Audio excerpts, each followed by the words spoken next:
After 20 minutes, when the senior teacher still hasn't arrived, Alex sends a pupil to fetch him. Yeah. We've had the fire... Everyone should be sitting down and looking at the boards. They did this... He tells her this isn't the first time this class has rioted. They'd done it before with their regular teacher, and people had been injured. It was only 2 weeks ago when this happened before, and people in lots of trouble. It's happened now again. That means you haven't learned. Take your hat off your head. Right, those people involved in this, stand up. Yeah. 2 days later, the same teacher tells Alex there's been yet another serious incident with the same class. The funny thing is, the very same group in English today rioted again. No, for a supply or for their regular supply teacher. Rioted again, did the same thing again, and they are escalating. I think they're looking to see where the threshold is. Yeah, they're prepared to carry on misbehaving and take it. You see, it goes up a notch every time. Yeah. See, before the first set of riots, they would have thought of that.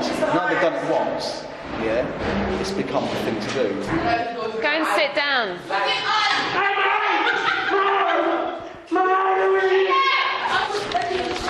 Can't stay in if you're going to do that. Around a third of pupils at Highbury Grove has a learning or behavioural problem, a higher than average proportion. There is provision on site to teach them separately, if you can get them there in the first place. Take that and take a textbook as well. And as you work through those questions, you can use the textbook to help. And then there's School policy, in line with government guidelines, is to permanently exclude as few pupils as possible, even the most challenging ones.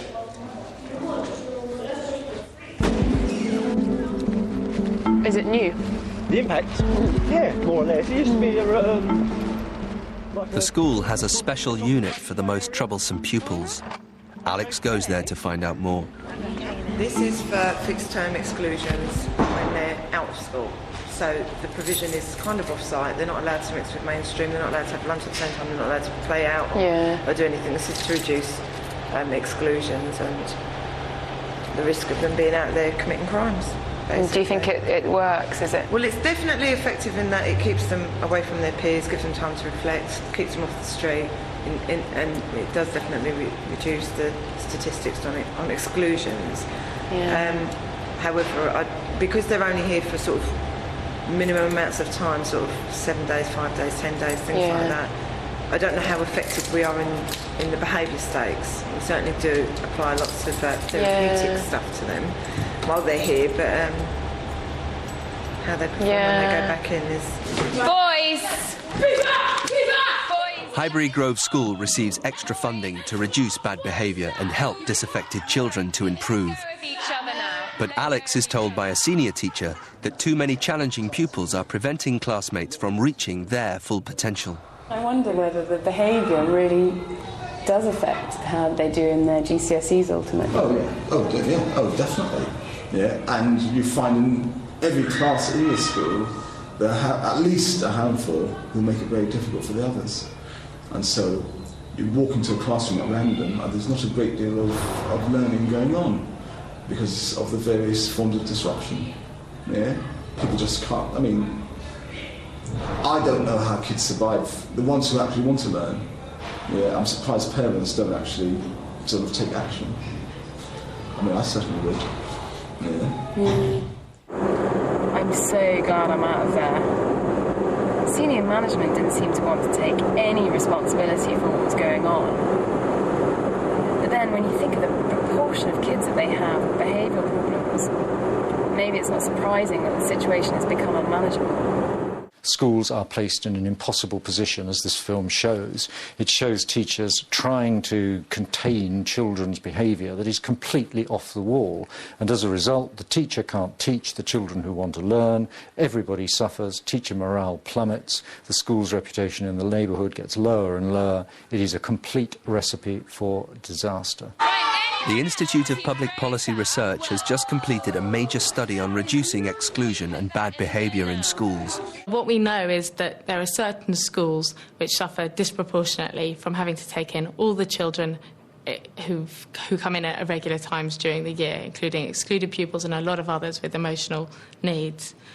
The government have promised to introduce admissions protocols whereby all schools have to sign up to share out those pupils fairly by September 2007.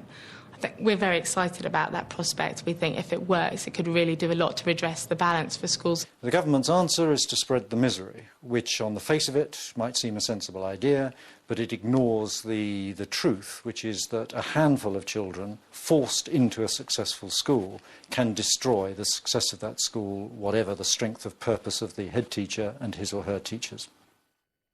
We asked Highbury Grove to comment. Last year, Highbury Grove School was named as one of the 50 fastest improving schools in the country. The school has nationally recognised management systems and was awarded a Leading Aspects Award for supporting youngsters who exhibit challenging behaviour. The trend for Highbury Grove is clearly upwards, improving faster than the national trend. Governors, staff and students have been working together successfully to raise levels of achievement and attainment. Secret filming of this kind can only offer a highly selective view of the school. You can bugger off. Go home, we don't want you here. And by now you know this. Next, Alex visits one of the top 100 most improved schools in the country for exam results. Zero tolerance, miss.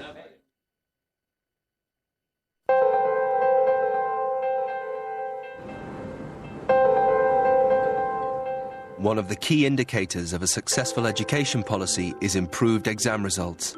The government claims that last year's GCSE grades were the best ever. It's day one at my next school, and what's particularly interesting about this school is it's in the top 100 most improved schools in the country, and that's to do with GCSE results. So the percentage of pupils that got 5 A-star to C grades at this school has climbed by 19 percentage points since last year. It was a failing school that was in special measures, and now it's made a vast improvement. There we go. Morning. St Aloysius College is a Roman Catholic boys' school in the borough of Islington. You got your science books, boys? So can I have a look at a science book just so I can see what you were doing? Let's have a look. Oh, here we go, yeah. Crude oil. Yeah, so from a gap... Within 10 minutes of Alex starting the lesson, the assistant head arrives in the class. How's it getting on? All right. Miss, anybody who doesn't want to learn, you don't have to teach them. Just turn them around and put them outside the door. Because we don't want kids who don't want to learn. You know that, don't you?